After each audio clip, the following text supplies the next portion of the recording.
విచిత్రాల నిధి ఓ విధి విచిత్రాల నిధి వింత కథల సారథి ఆశ నిరాశల వారధి నిరంకుశ నిర్ణయాల నిర్దయవానిధి ఓ విధి విచిత్రాల నిధి ఓ విధి విచిత్రాల నిధి.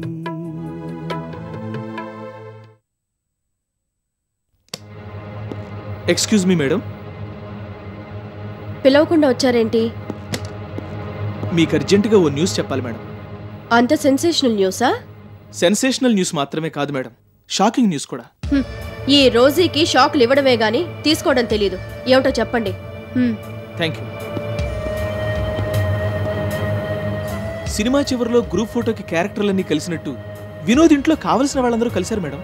చెప్పదలుచుకున్నదేదో సూటిగా చెప్పండి. సూటిగా చెప్తే షూట్ చేసి పారేస్తారేమోనని. అసలు విషయం చెప్పండి. అదే మేడం, మీ ముద్దుల మనవడు వినోద్కి లక్ష్మీదేవి నానమ్మ అవుతుందని, దీపక్ తండ్రి అవుతాడని కావాలని మీరే చెప్పారు కదా. అవును, చెప్పాను. అయినా మిమ్మల్ని మీ మాటని కాదని వినోద్ ఆ లక్ష్మీదేవి కుటుంబంలో కలిసిపోయాడు, వాళ్లలో ఒకడైపోయాడు. మొత్తం మీద లక్ష్మీదేవి తెలివిగా ఒక ప్లాన్ ప్రకారం మీ మనవణ్ణి మీకు దూరం చేసి తనకు దగ్గరగా చేసుకుంది. అంతా కలిసి ఒకటే నవ్వులు పువ్వులు. అనుకున్నది సాధించానన్న ఆనందం లక్ష్మీదేవి మొహంలో కొట్టొచ్చినట్టు కనిపిస్తోంది మేడం. అలా జరగడానికి వీల్లేదు. కానీ జరిగింది మేడం. తలుచుకుంటే ఈ క్షణంలో వినోద్ని నా దగ్గరికి రప్పించుకుంటాను. మీరలా చేస్తారని ఊహించే వాళ్ళు వినోద్ ముందరి కాళ్ళకి బంధం వేశారు మేడం. ఏం చేశారు? పెట్టుబడి పెట్టి వినోద్ చేత బిజినెస్ పెట్టించబోతున్నారు.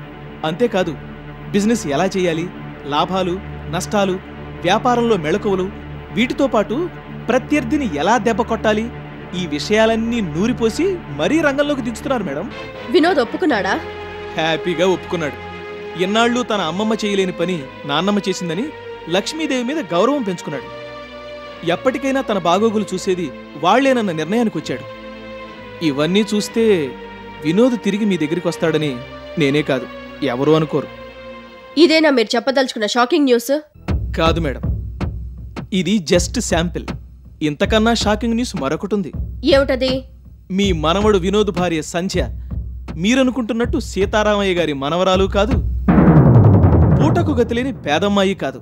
మరెవరు? మీ ప్రత్యర్థి లక్ష్మీదేవి మనవరాలు, మీ అల్లుడి దీపక్కి మేనకోడలు, మీ మనవడు వినోద్కి స్వయాన మరదలు. అంటే అది చచ్చిపోయిన దీపక్ చెల్లి దీప్తి కూతురా? Yes madam. గిరి, మీరు చెప్పేదంతా నిజమేనా? తేడా వచ్చిందంటే నిజాన్ని అబద్ధమని చెప్పి మిమ్మల్ని మోసం చేయలేను మేడం. ఆ ఉద్దేశమే ఉంటే ఈ విషయం మీతో చెప్పేవాడినే కాదు. సంధ్య లక్ష్మీదేవి గారి మనవరాలి. తల పండిన వాళ్లనే తల దించుకునేలా చేశాను. నా దగ్గర అంత నాటకం ఆడడానికి, నన్ను మోసం చేయడానికి దాని వయసెంత, దాని తెలివితేటలెంత? నా ఇది డెఫినెట్గా దాని పని కాదు. నా మనవణ్ణి నాకు దూరం చేయడానికి ఆ పని మనిషి లక్ష్మి వేసిన ప్లాన్ అయి ఉంటుంది. ఇలాంటి తుచ్చమైన బుద్ధులు, నీచమైన ఆలోచనలు ఆ బజారు మనిషికే వస్తాయి. మగాళ్ళని ఎగరేసుకుపోవడం దానికి మొదటి నుంచి అలవాటే. ఇప్పుడు మనవరాలికి కూడా అదే ట్రైనింగ్ ఇచ్చిందన్నమాట. బయట నాతో పోటీ పడలేక దాని మనవరాల్ని నా ఇంటి కోడలి చేసి ఇంట్లో పోరు పెట్టి నన్ను గెలవాలని చూస్తుందన్నమాట. అది జరిగే పని కాదు. దానికి పావులతో ఎత్తులు వేయడమే తెలుసు. కానీ ఎత్తుకి పై ఎత్తులు వేసి దాని ఆట ఎలా కట్టించాలో ఈ రోజుకి బాగా తెలుసు.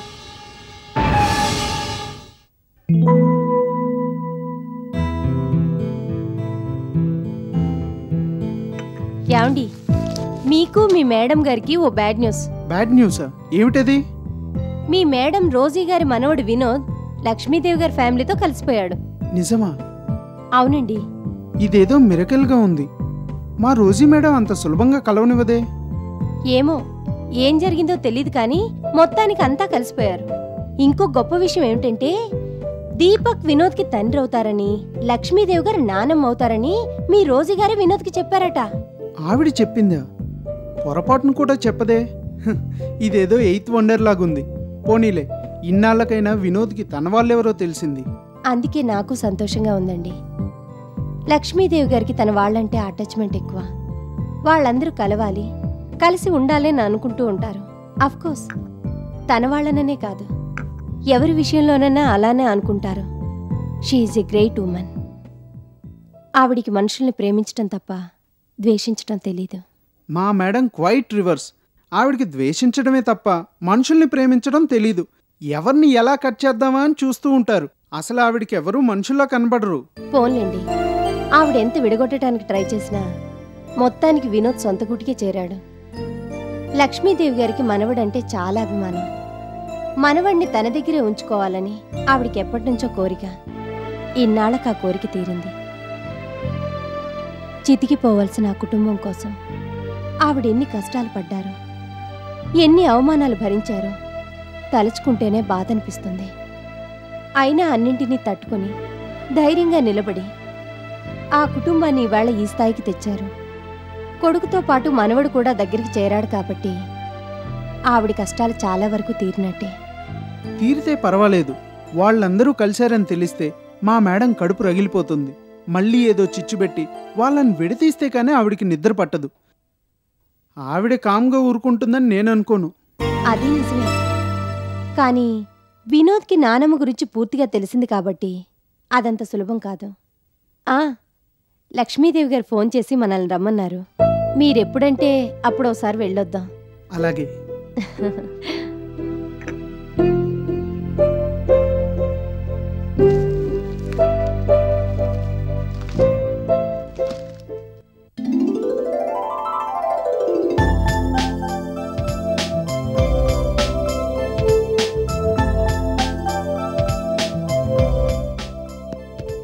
సంజా, నా వాచి ఎక్కడా? టేబుల్ మీద ఉందండి.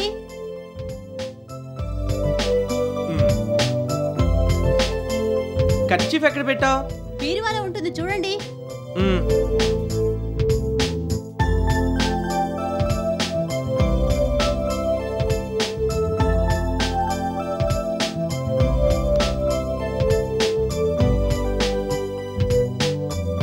ఏమిటండి ఊరికే హడావుడి పడిపోతున్నారు? అర్జెంటుగా బయటికి వెళ్ళాలి. వెళ్ళొచ్చు కానీ ముందు టిఫిన్ చేయండి. నో ఛాన్స్, ఇప్పటికే లేటు. పనున్నప్పుడైనా కాస్త తొందరగా లేవాలి. రాత్రి అసలు నిద్రుంటేగా. అమ్మో, ఆల్రెడీ 9. నేను వెళ్ళాలి. ఏంటి తినమంటే తెగ పోజు కొడుతున్నారు? మీకిష్టమని అల్లం, జీలకర్ర, ఉల్లిపాయ, పచ్చిమిర్చి వేసి హాట్గా పెసరట్టు వేశాను. కాంబినేషన్ లేకపోతే తినరని ఉప్మా కూడా చేశాను. తినకుండా వెళ్ళిపోతానంటారేంటి? నేను ఊరుకోను. సంజా ప్లీజ్, నువ్వు మంచిదను కదూ. అవన్నీ అలాగే దాచిపెట్టు, సాయంత్రం రాగానే తినేస్తాను. పెసరట్టు హాట్గా తింటేనే మజా. ఆయన లేటు ఎలాగో అయింది కానీ ముందు తినండి. తీరిగ్గా తినే టైం లేదు కానీ నువ్వే తినిపించు. తప్పుతుందా?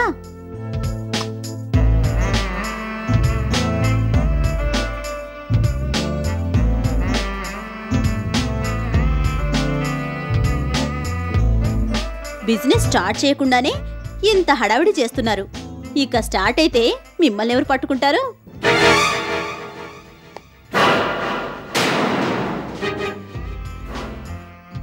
ఇంతకీ పెసరట్టు ఎలా ఉంది? అబ్బా, simply super, excellent, fantastic. Pesarattu upma combination మన ఇద్దరు కాంబినేషన్ లా అదిరిపోయింది. ఆ విషయం నేను అడక్క ముందే చెప్పాలి. చాలు సంజా. నా బంగారు కొండ కదూ, తినేయమ్మా. అది Vinod is a good boy. ఎవరో తలుచుకుంటున్నట్టున్నారు. అయిన వాళ్లే తలుచుకుంటారు. తలుచుకుంటేనే వస్తారు. గ్రాని, నువ్వు ఎంతసేపు అయింది వచ్చి? దీని ప్రేమ మత్తులో నువ్వు మునిగి తేలుతున్నప్పుడు.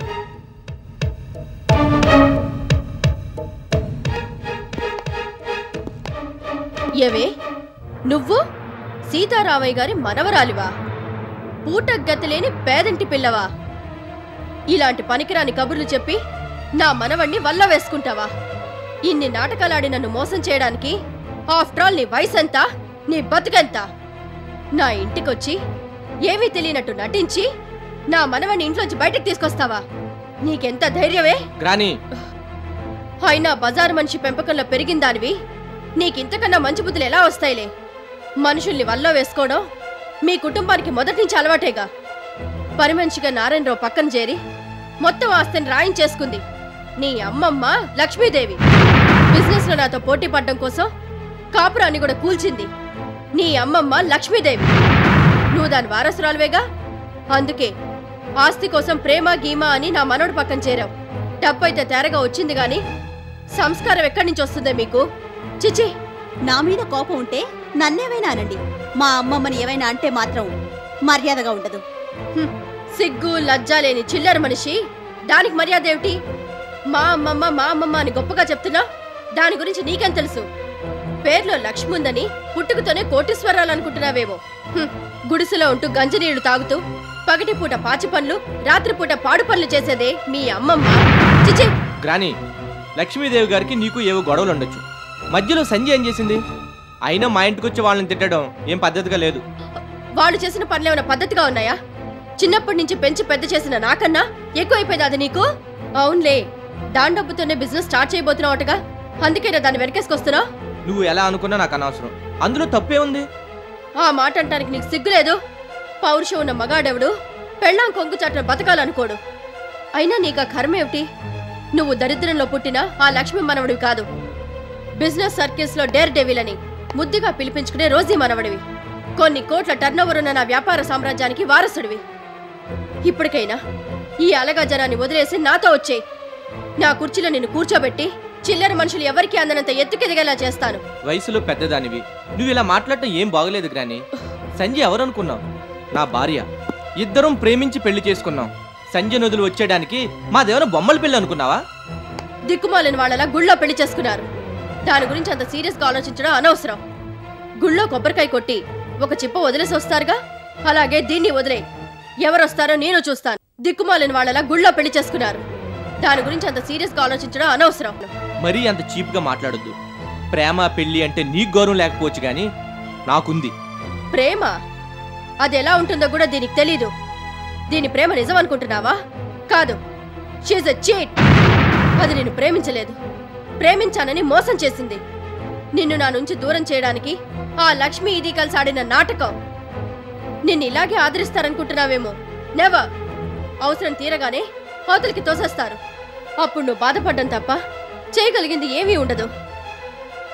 ఇప్పటికైనా నా మాట విని నాతో వచ్చే. మన స్టేటస్కి అన్ని విధాలా సరిపోయే సంబంధం చూస్తాను. ఈ రోజు మనవణ్ణి అల్లుడిగా చేసుకోవడానికి కార్పొరేట్ తండ్రులు కార్లలో వచ్చి క్యూలో నిలబడతారు. నాకు నీ కార్లు వద్దు, కార్పొరేట్ వాళ్ళు వద్దు. ఎవరెలా అనుకున్నా సంజయ్ నేను హ్యాపీగా బతుకుతున్నాం.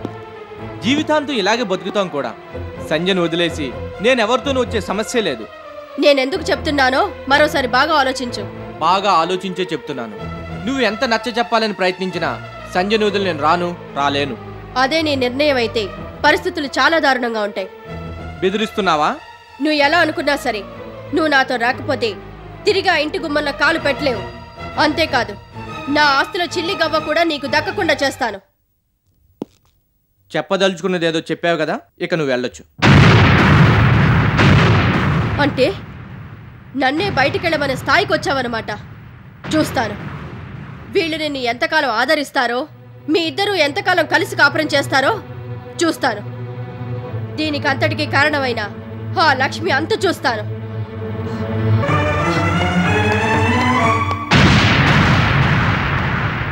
ఏంటండి మీ గ్రాని మాటలు? ఆ ఇంట్లోంచి బయటకు వచ్చేసినా నన్ను మనశ్శాంతిగా ఉండనివ్వడం లేదు.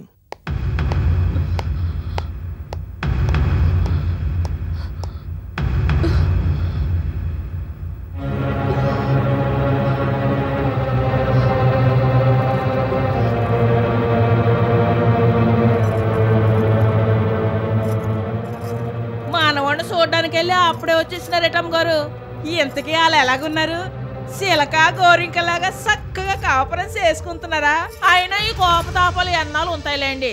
పాలు పొంగు మీద నీళ్ళలాగా మిమ్మల్ని చూడగానే సప్పగా చల్లారిపోయి ఉంటాయి. సీనబాబు గారు మిమ్మల్ని చూసి మురిసిపోయి ముద్దెట్టేసుకొని మీ ఒళ్ళో వాలిపోయి ఉంటారు. కోడలి పిల్ల కాపీలు టిఫినీలు చేసి మర్యాదలు చేసి ఉంటది. వాళ్ళు చేసే మర్యాదలకి మీరు సంబరపడిపోయి ఈ పూట ఆడే ఉండిపోయి రేపొద్దున్న వస్తారనుకున్నాను. నోర్మయ్, అది ఇంటికొచ్చి ఎన్ని నాటకాలు ఆడిందో, నా మనవడిని ఇంట్లోంచి ఎలా తీసుకెళ్లిపోయిందో తెలిసి కూడా పిచ్చి పిచ్చిగా వాగుతావేంటి? పెంచిన ప్రేమ కన్నా పెళ్ళం మీద వాడికి మోజు ఎక్కువైపోయింది. నా అవసరం వాడికి లేనప్పుడు వాడు అవసరం కూడా నాకు లేదు. నాకెవరూ అక్కర్లేదు, నాకెవరూ లేరు అని మీరు అనుకుంటే సరిపోద్దేటమ్మా. వద్దనుకుంటే మాత్రం ఆ ప్రేమ తెగిపోద్దా? సీనబాబుకి మీరంటే ప్యానం. కూరతనం కొద్దీ కోపంలో వెళ్ళిపోయినా ఇయ్యాలి కాకపోతే రేపైనా మీ కాడికి తప్పకుండా వచ్చేస్తాడు. ఇందులో అనుమానం లేదు. రాకపోయినా నాకొచ్చి నష్టమేమీ లేదు. అలాగంతా రేటమ్మా. చిన్నోళ్ళు కాకపోతే పెద్దోళ్ళు తప్పు చేస్తారా ఏటి? ఆ బాబుకు తెలియకపోతే మీరే ఏదో విధంగా నచ్చ చెప్పాలి. ఎంతైనా మీ మనవడు గందా. నిన్ను పెట్టుకునేది పని చేయడానికి కానీ ఇలాంటి పనికిమాలిన సలహాలు ఇవ్వడానికి కాదు. పని మనిషి చేత నీతులు చెప్పించుకునే స్థాయికి నేను దిగజారలేదు. నీ హద్దుల్లో నువ్వు ఉండు.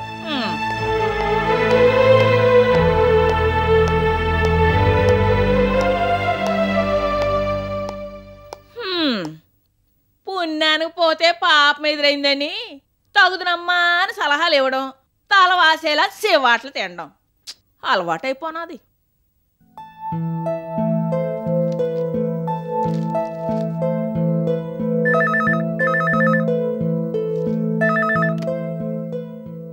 Hello, Chalasani here.